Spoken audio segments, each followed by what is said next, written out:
সোজা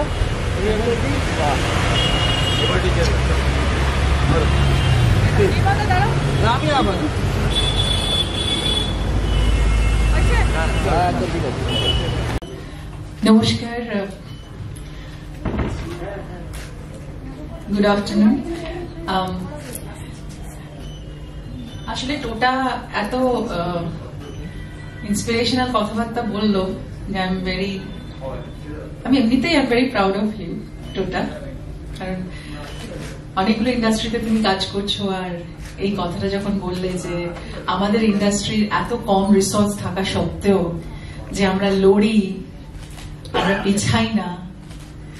একটা অ্যাওয়ার্ড ফাংশনে আমি বলেছিলাম যে আমি থামবো না, থামতে জানি না, থামতে শিখিনি। তাই আমরা থামবো না, আমরা এগিয়ে যাব, কারণ আমরা জানি আমাদের আত্মবিশ্বাস, আমাদের ডিটারমিনেশন, আমাদের পারসিভিয়ারেন্স, আমাদের ক্ষমতা অনেক বড় বড় কি বলবো, অনেক বড় পাওয়ারের সাথে লড়ার যে যোঝার যে ভেতরের যে আবেদন আমাদের আছে, সেটা বোধহয় অতটাও অন্য কারো নেই বা অন্য কোনো ইন্ডাস্ট্রিতে নেই।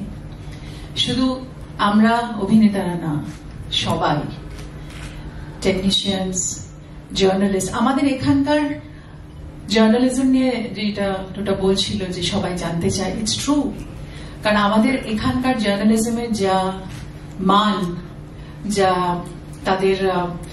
তাদের লেখার যে পরিমিতি বোধ, বা যে ট্যালেন্টেড মানুষরা যাদের কলমের আঁচড়ে অনেক কিছু মেক অ্যান্ড ব্রেক হয়ে যায়, সেটা কিন্তু সারা পৃথিবীতেই খবর আছে। তাই আমরা খুবই উদ্বুদ্ধ যখন জার্নালিস্টদের হাত থেকে অ্যাওয়ার্ড রিসিভ করি। এবং অ্যাজ রাইটলি সেড, যে ন্যাশনাল অ্যাওয়ার্ডের পরে আমাদের BFJA award, Bengal film journalist award ছিল, যেটা আমি অনেকবার পেয়েছি এবং খুব প্রাউডলি রিসিভ করেছি। নির্মলদার সাথে অনেক বছরের অ্যাসোসিয়েশন, সুমিতদা আছে, আর বাল্মীকিদা এসছে। আচ্ছা, তো অনেক পুরনো অ্যাসোসিয়েশন। আজকে আমরা কিছুদিন আগেই আমাদের মধ্যে থেকে চলে গেলেন একজন খুব, বলছি মানে আমাদের খুবই প্রিয় মানুষ এবং আমাদের খুব প্রিয় জার্নালিস্ট সুপ্রিয়দাও একজন খুব ভালো মানুষ ছিলেন। জার্নালিজম তো একরকম, কিন্তু মানুষ ভালো হওয়াটাও খুব প্রয়োজন।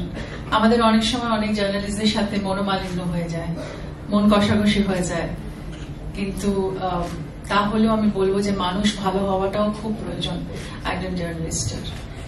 একজন ভালো জার্নালিস্ট অনেক দিন ধরে তার কথা সবাই মনে রাখে, তার মেধার কথাও মনে রাখে, সেই মানুষটা কিরকম সেটাও মনে রাখে। তাই আজকের এই আয়োজন,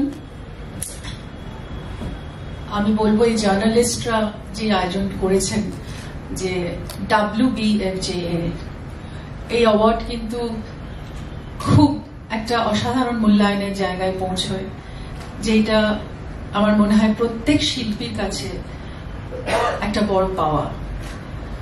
আমি মনে করি যে কোনো অ্যাওয়ার্ডই একটা কোথাও শিল্পীর মান বাড়ায়, তার ভেতরে স্পৃহা বাড়ায় কাজের, কিন্তু যখন তারা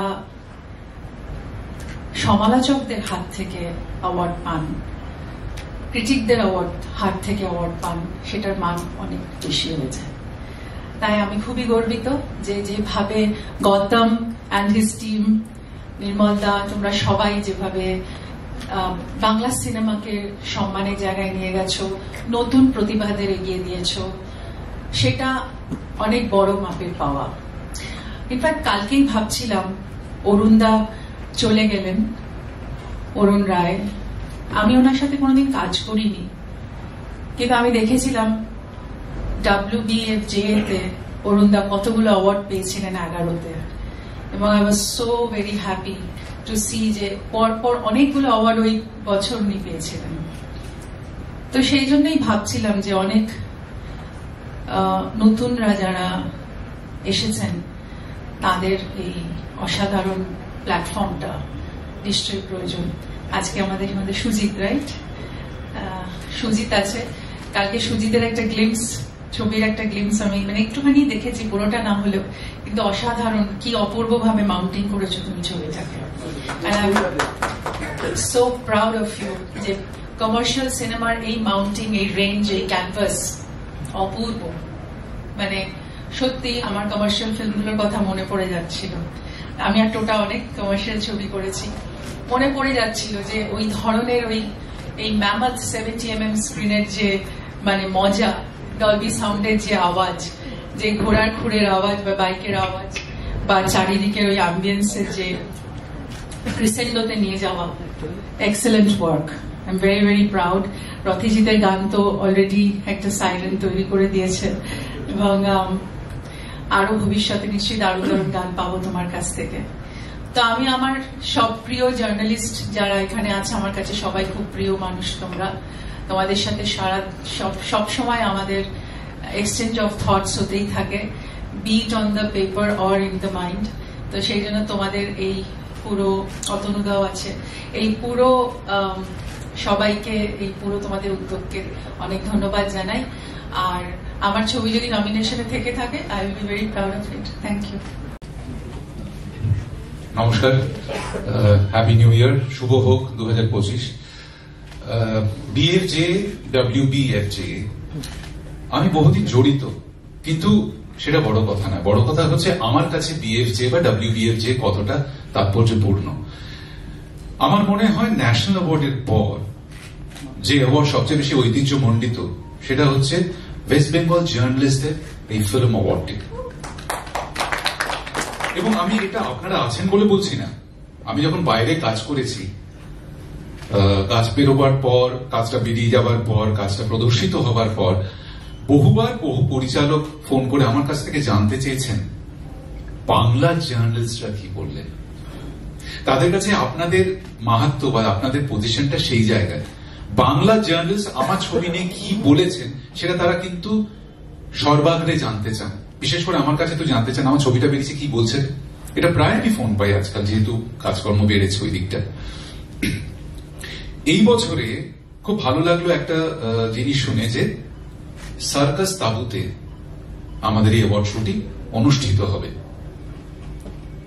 আমি এই সার্কাসের কাছ থেকে অনুপ্রেরিত হই। কারণ জানেন, কারণ that is the purest form of entertainment, যেখানে শুধুমাত্র তার সক্ষমতা দিয়ে মানুষকে আকর্ষিত করা। আজকে দেখুন, সার্কাসে সরকার বাহাদুর নিয়ম করে দিয়েছিলেন যে জন্তু জানোয়ার ইত্যাদি প্রভৃতি ব্যবহার করা যাবে না। তৎসত্ত্বেও সার্কাস কিন্তু তাদের অভিনবত্ব দিয়ে, তাদের পরিশ্রম দিয়ে, তাদের ট্যালেন্ট দিয়ে, প্রতিভা দিয়ে আজকে সার্কাসটাকে টিকিয়ে রেখেছে। আমি এর অদ্ভুত একটি প্যারালেল পাই আমাদের সিনেমাতে। আজকে সিনেমার প্রচুর প্রতিবন্ধকতা শুরু হয়েছে চারদিক থেকে। অনেক কিছু দেখাতে পারি না। কেন পারি না সেটা নাই বা বললাম। অনেক কিছু বলতে পারি না। আজকাল মানুষ ভীষণ সেন্সিটিভ হয়ে গেছে। পান থেকে চুন খসলে পরেই অ্যাটাক করে বসে। এবং আমরা কেউই চাই না যে প্রডিউসার কোটি কোটি টাকা ব্যয় করে ছবি বানাচ্ছেন শুধুমাত্র একটা লাইনের জন্য বা আমার কোনো কথার জন্য, আমার কোনো আচরণের জন্য তার ছবিটা ব্যান্ড হয়ে যায়। কিন্তু আমরা বাংলা ছবি এত প্রতিবন্ধকতা সত্ত্বেও আজকে কিন্তু মানুষকে টানতে সক্ষম হয়েছি। এটার হাতে নাতে প্রমাণ পেয়েছি আমি এই গত বছরের শেষ সপ্তাহে, যখন আমার ছবি রিলিজ করে চালচিত্র। সেই সময় বহু হলে যাই, মাল্টিপ্লেক্সে বেশিরভাগ যাই। আমি বহু মানুষকে দেখেছি, তারা খাদান দেখে বেরিয়ে এসেছে, তারা সন্তান দেখবে, সন্তান দেখে বেরিয়ে এসেছে, তারা 5 নম্বর স্বপ্নময় লেনে ঢুকছে, বা স্বপ্নময় লেন দেখেছে কালকে খাদান দেখবো দাদা, পরশুদিন আপনার ছবি চালচিত্র দেখব। তারা কিন্তু দেখছে। আমরা কিন্তু লড়ছি, অসম প্রতিযোগিতা। একজন এসছে 180 কোটি টাকা নিয়ে, অথচ আপনারা একটু ভেবে দেখুন। এটা আমি এই গর্বের জায়গা আমি আসছি। আমি চাইবো আপনারা এটা নিয়ে একটু আলোচনা করে একটু লিখুন।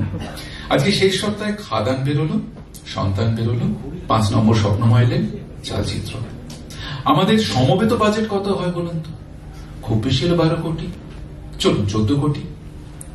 আজকে যে ছবিটা আমাদের সঙ্গে এলো 180 কোটি, সেই ছবিটা আসার পর আমাদের হল থেকে আস্তে আস্তে আস্তে আস্তে আস্তে শোটা কমিয়ে দিতে থাকলো। 3 দিন পরে সোমবার দিন আমরা আমাদের সক্ষমতা দিয়ে শো বাড়ালাম, তারা তাদের অক্ষমতায় শো কমলো। 180 ভার্সেস এই 4 জন মিলে আমরা ফাইট দিয়েছি 14 কোটি। ভাবুন কি অসম প্রতিযোগিতা, ডেভিড অ্যান্ড গলায়াত।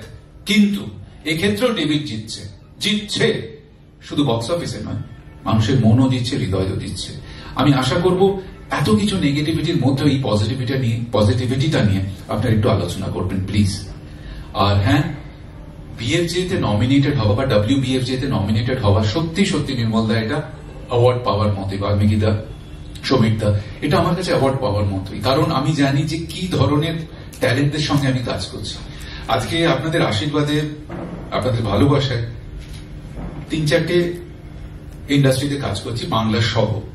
তাতে করে যেটা আমি উপলব্ধি করেছি যে আজকে আমাদের এখানে যে ট্যালেন্ট আছে, যত কম সময়, যত কম রিসোর্স দিয়ে আমরা যত বেশি আউটপুট দিতে পারি, আমি অন্য কোনো ইন্ডাস্ট্রিতে পাইনি। বিশ্বাস করুন, বিশ্বাস করুন। কাজে এই জায়গাগুলো আমাদের ভাববার বিষয়, এই জায়গাগুলো গর্ব করার বিষয়। পরিশেষে বলি, ইংরেজ যখন ভারতীয়দের ভেবেছিল পরাধীন করবে, তারা কি ঠিক করেছিল জানেন? এদের আত্মবিশ্বাসটাকে তলানিতে ঠেকাও। যেদিন আত্মবিশ্বাস তলানিতে ঠেকবে, সেদিন তারা তাদের ঐতিহ্য ভুলতে থাকবে। আমরা যা শেখাবো তারা সেটাই বিশ্বাস করতে থাকবে, এবং তারা অনেকাংশে সফল হয়েছিল।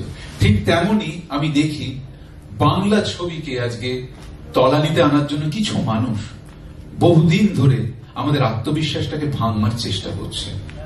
আমি একটাই বলবো, আপিল করবো, না, আমরা কবে ঘি খেয়েছিলাম তার মন্দ শুকছি না, কিন্তু আজকেও যে আমরা এই ঘি খেতেও পারি এবং নিজেদের ক্ষমতায় খেতে পারি, নিজেদের মেধা দিয়ে খেতে পারি, নিজেদের পরিশ্রম দিয়ে খেতে পারি, সেটা আমরা করে দেখাবো।